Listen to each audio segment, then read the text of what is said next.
To the Batmobile. Let's go. Atomic batteries to power. Turbines to speed. Roger. Ready to move out. Captain America said, you gotta be like me, or you're gonna wind up dead out at the end of your road. Flat road, down and tired. You sleepyhead, won't you go to bed? Let me run your line.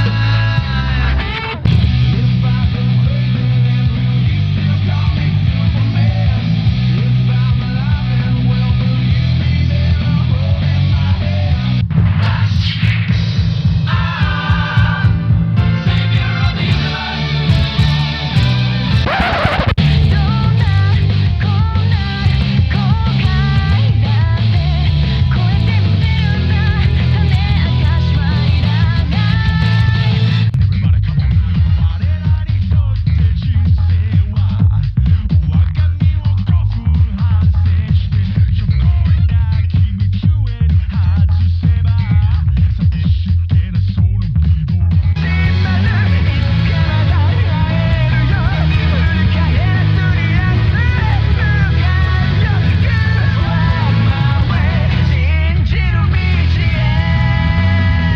Hey guys, we are back. What up? I would like to thank you for listening to us on this glorious Thursday or Friday, whenever you get the chance to listen on this, because we do play it back on Friday on both the great WXCI 91.7 FM, as well as our YouTube page, East Meets West. To open up here with a bit of news here.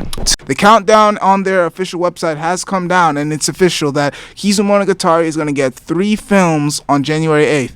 We have already posted the trailer to the first film on our Twitter page, so feel free to go check that out. So basically, the first film is going to be called Kizumonogatari 1, and the English name is going to be translated to Blood and Iron. It's going to open on the 8th of January, and with advanced tickets will be on sale on October 9th.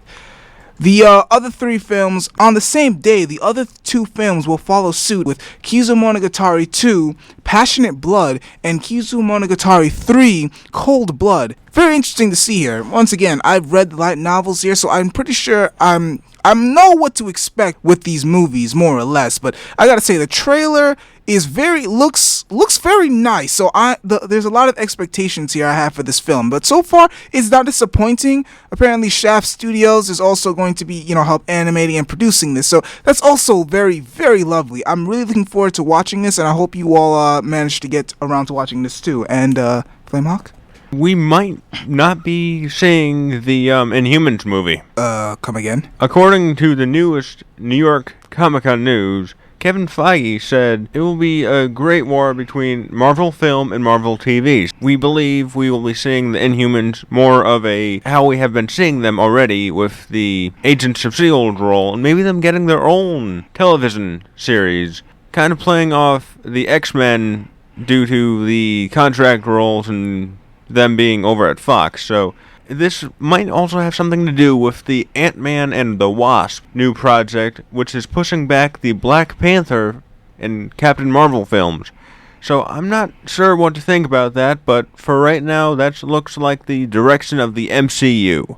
Well, that seems to be very interesting here. But since we're on the subject of New York Comic Con, and apparently Kodansha Comics has announced that in New York Comic Con they will have the biggest Attack on Titan manga announcement ever.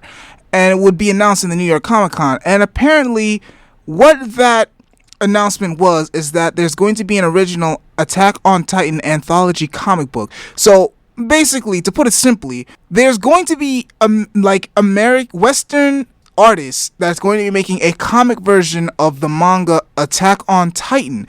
Very interesting. I mean, they say this is the biggest news ever, so obviously in the manga and anime universe, this would be a very, very big news, as this has been very unheard of before, because we know further back that Attack on Titan did have a crossover with, I believe, Marvel, and where the Marvel superheroes completely wrecked all of the Titans. A lot of people had mixed feelings about that, but it's interesting to see that manga and anime are really getting a step up and getting more prevalent into the Western world here.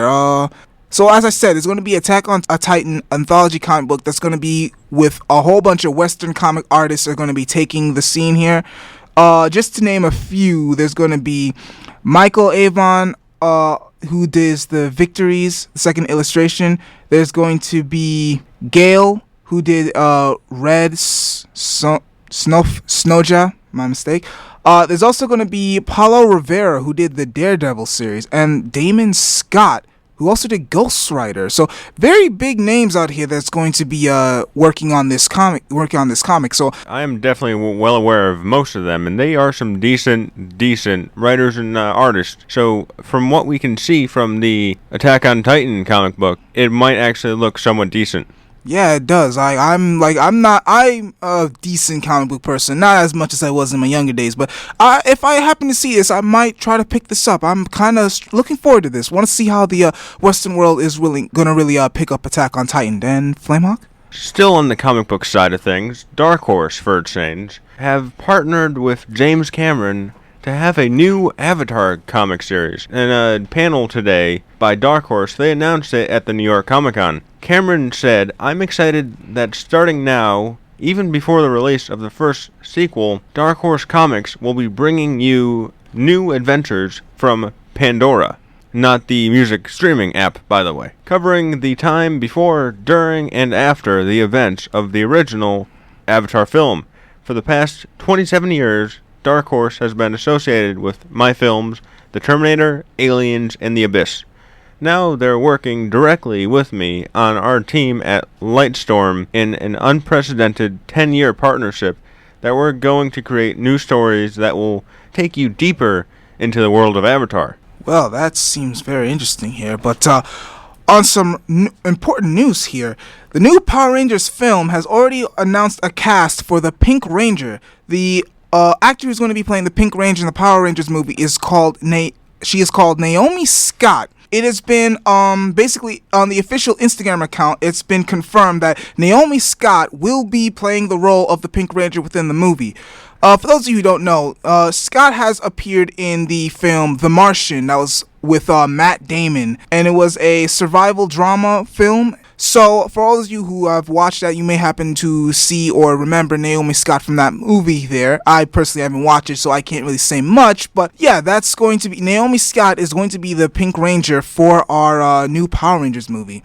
And the Power Rangers movie is going to be slated for January 13th, 2017, so kind of wait, not too far off, like maybe like couple months away here. So gonna be looking forward to how they're gonna be pulling off this movie here. And back to you, Flamon. Well, we have many other exciting things. For number one, the beta for Battlefront released yesterday, October 8th, and to many fans' surprise, it's not exactly what it was brought up to be. There's many balancing issues with the game being broken in some areas that fans are not exactly excited about. I'm not sure if they will fix this before the release later in the year, but what we can see is something that seems to be a letdown from what was expected to be one of the best Star Wars games that would hit the market in a very long time. Well, you know the saying, never trust EA. But as always, folks, you know what it is. It is practically the end of the week. So, as usual, we have our One Piece chapter discussion. So, for all you anime onlys, you may want to leave here due to spoilers. I'll give you 5 seconds. 1, 2, 3, 4, 5. Okay, One Piece chapter 803. A lot of stuff to talk about here in this chapter here. Let's just start off with one of the biggest things out there. It seems that Jesus Burgess found the Revolutionary Army's secret base. He seems to be calling Shiyu of the Rain for backup to come get him, since he seems, after Sabo has really did a number on him. So it's very interesting to see here. I wonder if the Blackbeard pirates are going to be going to war with the Revolutionary Army, and if so, why? To what end? To what end? It's very interesting how we also get to see Dragon here, just a casual slip in with Dragon and his natural element, as so to speak. It's very nice to see him in there. We get a lot of interesting information as to the weapons that were captured within the Dressrosa state, which apparently there's been a mysterious ore called Liquor, which is a pun on the whole liquor and ore type thing. I'm not entirely sure, but it seems to be a rare metal that has been invented out there, and very interesting how we see that Dragon didn't really care much to hear about what she has to say about Luffy. So it's very interesting to see, although Sabo did fill him in. So, but what I'm really curious is as to why all of a sudden is Dragon want to get all the leaders of the Revolutionary Army together all of a sudden. Does this mean that Dragon's finally prepared to make his big move? Is he ready for war or something? Like, what say you, Flamehawk? What do you think of this? Well, there's many ways to take this. I'm going to go with that the Blackbeard Pirates are looking to make another name for themselves, aside from other stuff they've already been doing. Well, that is true here. And in other news, we also have Buggy and on his island. And apparently, since the news of Doflamingo being taken down, apparently Buggy is trying to take over the whole war, the war aspect of the group, since everyone seems to want pirate mercenaries. So he's kind of trying to monopolize the whole aspect since Dofi is no longer in power here. Very interesting. Also very interesting to note that he lost one of a valuable member on his team, which was very interesting. It was the mercenary Hydrogen, I believe that's how you say his name, that joined Luffy's fleet. Very interesting on how he left, because apparently he seemed to be very upset and asked as the reason why. Oh boy, I would love to see his reaction once he realized why he left. But back on topic here. Back to Zou. We get a bit more exposition on Kinimo and Kanjuro's mission. Apparently their mission was to head to Zou to meet another acquaintance of theirs, which is named Raizo. And apparently he is a ninja, which I find very curious since I believe back in those times, ninjas and samurais weren't really the best of friends, let alone comrades. So very interesting to see on how they admit one of their comrades is a ninja. I want to see how that plays out. And as usual, the One Piece chapter ends with a cliffhanger, which I don't know. Apparently something is heading towards Luffy and the gang as they climb up the elephant. But yeah, that's been One Piece chapter 803. I'm very curious to see what's going to happen, but unfortunately, One Piece is going to be on break next week, so sadly there will not be One Piece next week. Maybe we might have a bit of a discussion or speculations, don't know yet, don't quote us on that, but hopefully we'll have something very interesting for you guys next week too. And Flamehawk? Well, that was very interesting. I mean, what can we expect from One Piece going forward is only kind of a guess from this point. Only Oda knows for sure. And a few others probably of the writing staff and stuff like that. But now onto the American side of things. Marvel also announced 3 mystery films. One for May 1st, 2020, one for July 10th, 2020, and one for November 6th, 2020. What can we expect from there? Not exactly sure.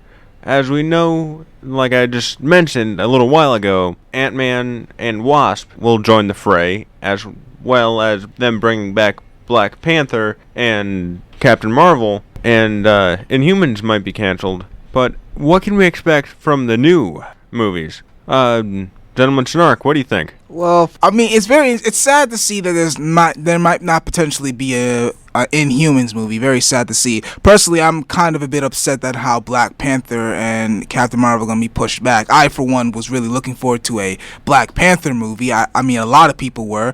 It's only going to be pushed back a little bit, not too much. Pushed back a little bit. Well, I mean, it's not too bad, but still, I mean, a lot of people who look forward to this movie might be a bit peeved at seeing that. I mean, Black Panther's getting pushed back as usual, but I mean, Marvel is doing their best in their scene, so I mean, what do you think the 3 movies that are unannounced are going to be? 3 movies that are unannounced, and you're saying that they are a mystery series? Not mystery series, just they are a mystery of what they will be. A mystery of what they will be. Let's see. A potential Punisher reboot? I mean, that could be a thing there, though. They're I don't know. They are doing that in the whole Netflix Daredevil thing. He's going to be joining them, so I see him more of on a street level basis instead of the movie world going on. Well, that depends. Will these 3 movies have anything to do with the other big Marvel, like the Infinity Wars or something like that? I am pretty sure they will. Because, I mean, I could potentially see maybe a Blade, but if they're going to tie in with Infinity Wars, I mean, it's anyone's guess as to what these 3. This will be after Infinity Wars, by the way. Well, then, yeah, then Blade can possibly be in there. Blade. really, Marvel likes to surprise us. That's one thing we can really give them. They really do like to surprise us and come out there with just, random, like, whatever movies out there. I mean, who knows? Hulk is still missing, so who knows? Maybe we might get a Hulk, or who knows? Planet Hulk might not be actually that bad of an idea. So, yeah, see a live-action movie of Planet Hulk. I mean, I love the animated film out there, so come on. Like I said, Marvel has a lot of ideas they can work with, and it'll be very interesting to see how they pull forward and try, get whatever idea they have in the hat. It definitely will be interesting to see what they deem television worthy and what they deem Marvel cinematic worthy. So there might be a divide, like from street level heroes to actually jacked up heroes. I'm not sure what their basis on the division will be, but we will see in time what will be going on in that realm of Marvel. Yeah, we definitely will. Oh yes, yeah, there's going to be a Sword Art Online film project. Very interesting here. They're in the Autumn Festival of 2015, the event in the Denkai Bunko Autumn Festival. It has been revealed that there's going to be another Sword Art Online, but except this time it's going to be a film, and it's going to be heavily inspired by the light novels. Very interesting. There's no word yet whether it's going to continue off Sword Art Online 2, which kind of ended on a cliffhanger, or this is going to be a reboot of sense. There's no word on that. Or whether they try to take the two seasons together and try to bring them all together in one film. Personally, I don't want them to do that, as though it might come out rushed and a bit haphazard. However, if they were to make a film, preferably with him going into the underworld, that would actually be very good. A lot of fans, especially those who have read the light novel, I can't say that I have, are very looking forward to the whole Underworld series being actually animated. I mean, we made this tweet and it exploded on Twitter, apparently. A lot of people asking questions if it was a serious thing. So if they do go that route, I can guarantee this movie might be a very big success on the audience side. So, back to you, Flamehawk. There are many decent television shows on, and Gotham rolled out another episode with a very interesting ending to it. Yes, very interesting indeed. I mean, I happen to have watched the episode itself, but I mean, can we just address is this really the end of Jerome? Because I mean, it just seems a bit too cut and dry. Spoiler alert, by the way.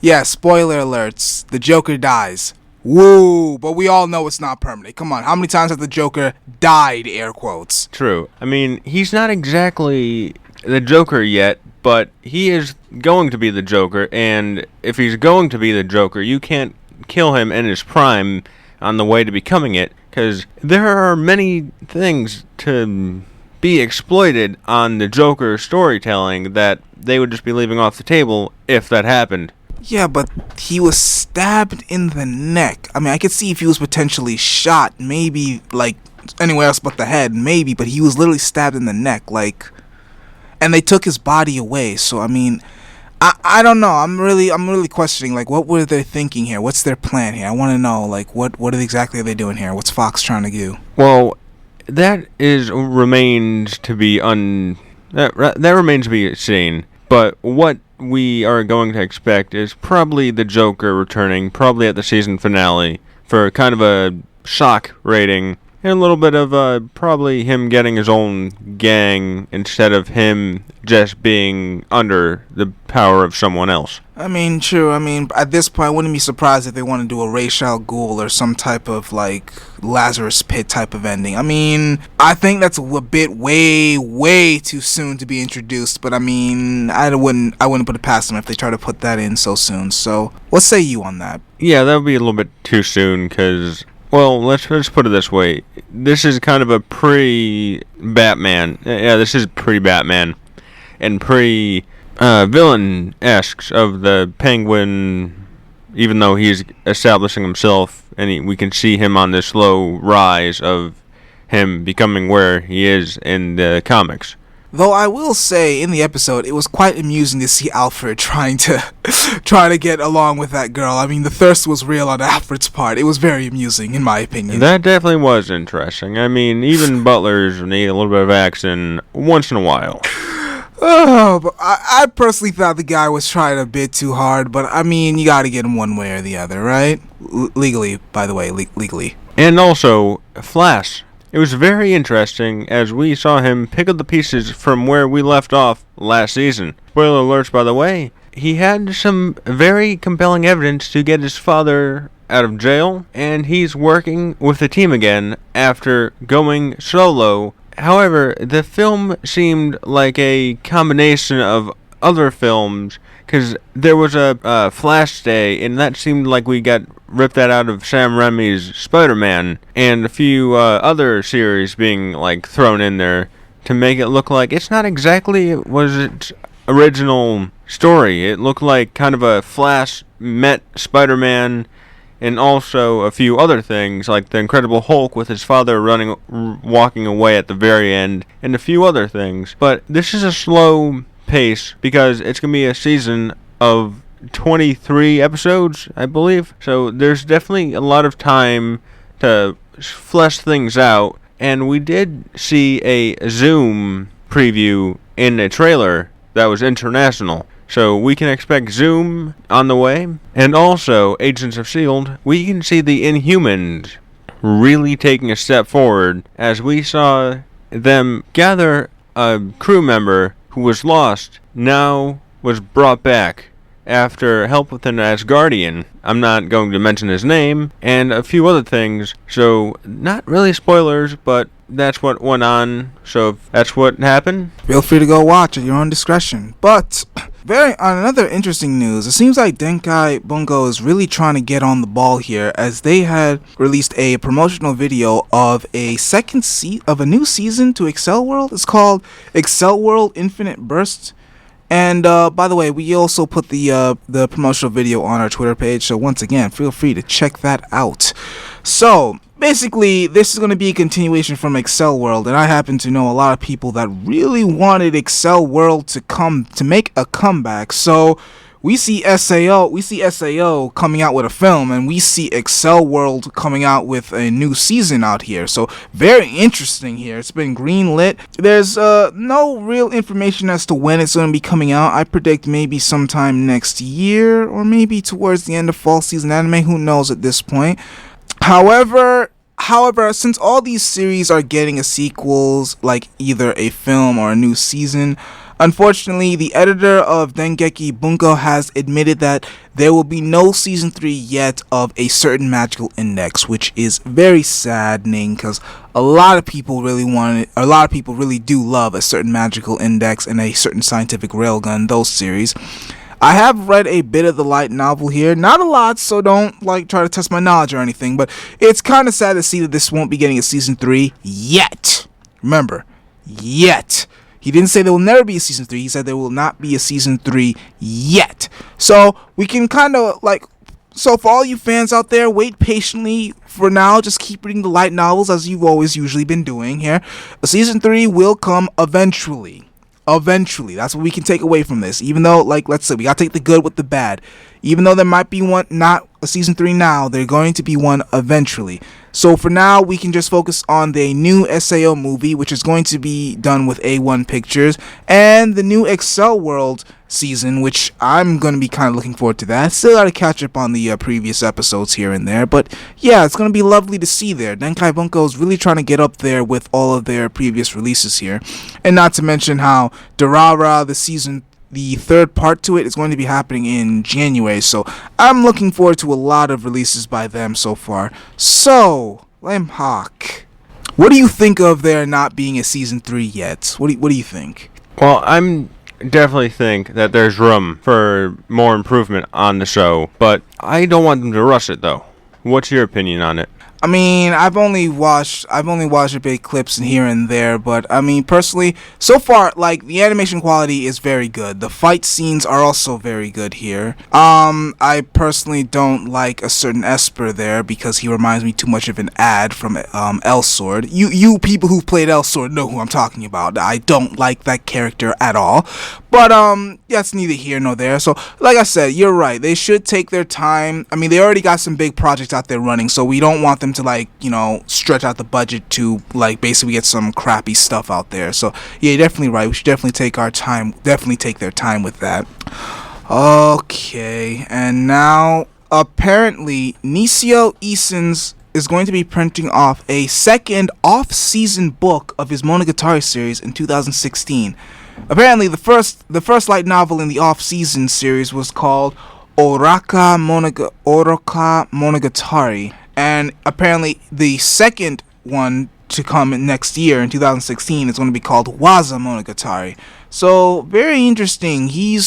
So not only is a lot of animes in the Monogatari series actually getting animated, from Kizu Monogatari to Owari Monogatari, we're also going to get plenty of books to read too in the meantime. So very interesting to see that Nisio is very hard at work within his books. I say that with air quotes, but you get the point.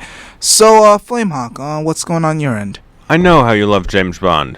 Go on. And I know how you love Daniel Craig. You have my attention. He's not sure about his future as the character. Wait. What do you mean? Well, the 24th James Bond film, Spectre, is only a month away at this point, right? Yeah. Well, Daniel Craig, returning, recently talked with Evan about the film and what it's been like. And he said, it's getting easier because I'm doing less stunt work. I've got so many good stunt doubles. And when he mentioned about his future and his contract, he said, I work myself to death.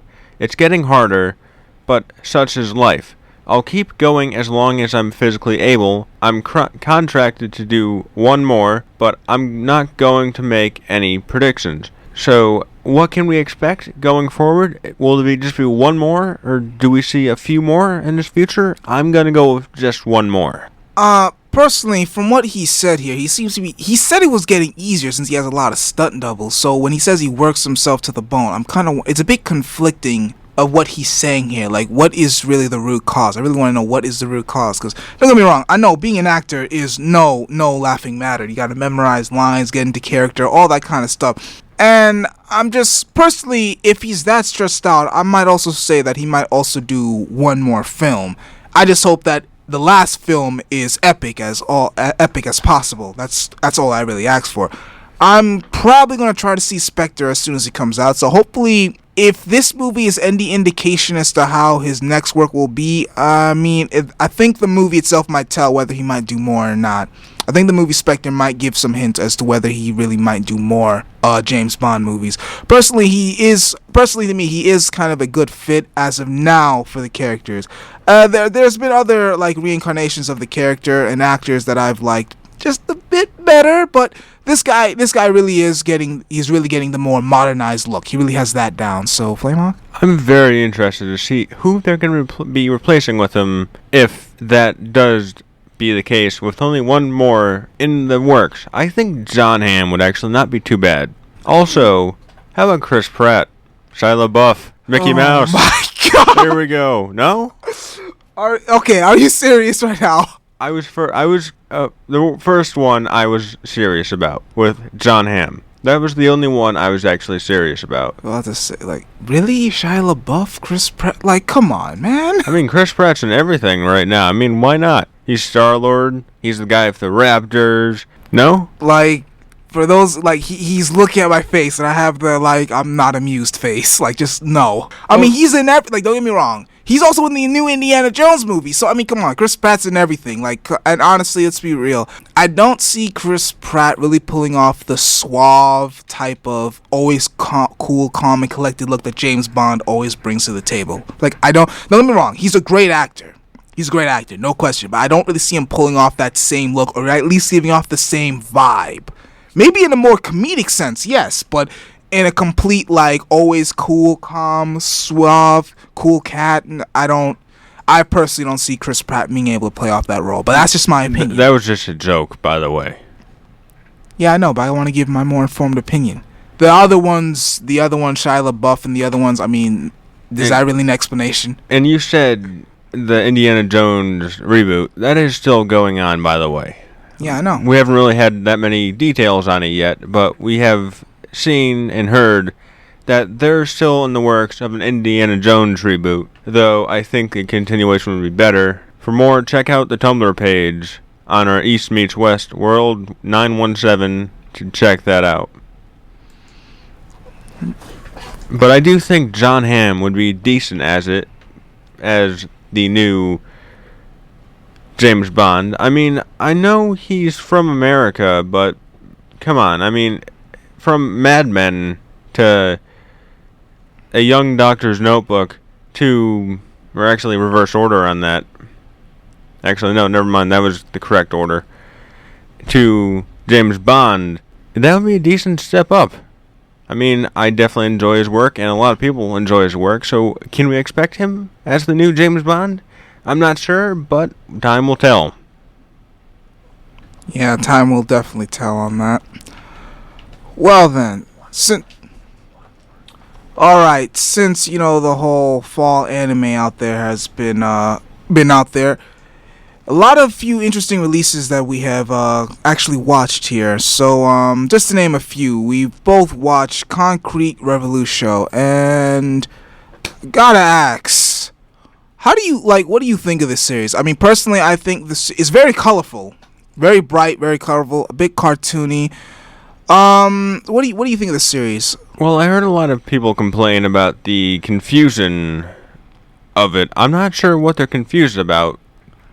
I think the confusion stems from how when the first episode kind of stemmed from both present to past. Because we get one instance where the main character, whose name escapes me, the guy with, I think, purplish hair, spoilers by the way, is just in a coffee shop waiting for some deal to go down to intercept the bad guys. And then we get cut back, I believe, into the present, where that same character, he's running away from the organization he used to work for, saying he no longer wants to be a part of them. So it's kind of a cut in between the past and the present, and those kind of dynamics and those intersections where they keep switching back and forth. I guess that might confuse a lot of the people here. I was a bit confused in the beginning, but quickly caught on. So that might be a reason why some people were confused here. But that actually what was going on. There was a cut between the past and present there. But that definitely will be worked out as the series continues to go on. Oh, definitely. It should be definitely worked out here. But I mean, as far as the story goes, I'm expecting. There's a bit of expectations I have. I mean, so far I'll give it a 7 to an 8. It's not bad, but it's not that great. It's not over the top. So I'll give it, like I said, I'm gonna watch it. I want to give a few more episodes, but like I said, I don't think it's over the top yet. I think it's just okay, like a 7 to an 8. So how would you grade this if you can?